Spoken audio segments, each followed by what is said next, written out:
राजीनामा देऊन लढायला तयार।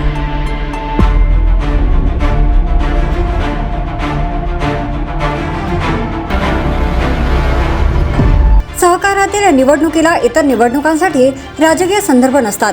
त्यांनी 9000 मयत शेतकरी सभासदांच्या नोंदी रखडल्यामुळे त्यांचा विजय सुकर झालाय। म्हणून बाकीच्या निवडणुका बॅलेटवर घ्या, ईव्हीएममुळे विधानसभेला निवडून आले म्हणणे चुकीचे आहे। मी आमदारकीचा राजीनामा देऊन विधानसभा निवडणूक लढायला तयार आहे, अशा शब्दात आमदार मनोज घोरपडे यांनी नाव न घेता माजी मंत्री बाळासाहेब पाटील यांना पत्रकार परिषदेत चॅलेंज दिले। कराड येथील सह्याद्री सहकारी कारखान्याची निवडणूक झाल्यानंतर पॅनल प्रमुख आमदार मनोज घोरपडे यांनी भूमिका मांडली। ते म्हणाले, सह्याद्री सहकारी साखर कारखान्याची अनेक दशकांपासून एकाच कुटुंबाची सत्ता राहिली आहे। सत्तेचे विकेंद्रीकरण करून कारखाना सभासदांच्या ताब्यात द्यावा हा यशवंत विचार घेऊन या निवडणुकीला सामोरे गेलो। पॅनल टाकून ही निवडणूक लढवावी असा आग्रह सभासदांचा होता। ही निवडणूक जिंकून मला कारखान्याचा चेअरमन व्हायचे नव्हते।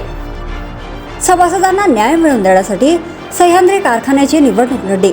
या निवडणुकीत अपयश आले असले तरीही सत्ताधाऱ्यांना या निवडणुकीतून प्रचंड विरोध झाल्याचे दिसते। सत्ताधाऱ्यांनी 9000 मयत सभासदांच्या वारसांना सभासद करून घेतले नाही। त्यांच्याशी एकनिष्ठ असलेल्या सभासदांच्याच नोंदी करून त्यांनी ही निवडणूक लढवली। तरीही त्यांना 10,000 शेतकरी सभासदांनी नाकारले। हे विसरून चालणार नाही। कारखाना जिंकला म्हणून मवियाच्या नेत्यांनी महाराष्ट्र जिंकला असे नव्हे। सहकारातील निवडणुका व इतर निवडणुका या वेगळ्या असतात, त्याचे संदर्भ वेगळे असतात। कारखान्याच्या निवडणुकीत विधानसभेचे मतदार नव्हते। बहुतांश सभासद हे सत्ताधाऱ्यांच्या विचारांचे होते। कराड उत्तर मतदारसंघातील खूप कमी भागातील सभासद कारखान्याच्या निवडणुकीत होते।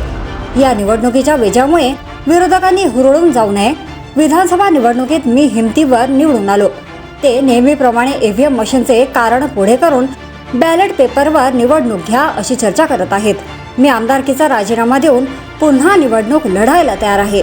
जर तुम्ही अजूनही YouTube चॅनलला सबस्क्राईब केले नसेल तर ते लगेच सबस्क्राईब करा।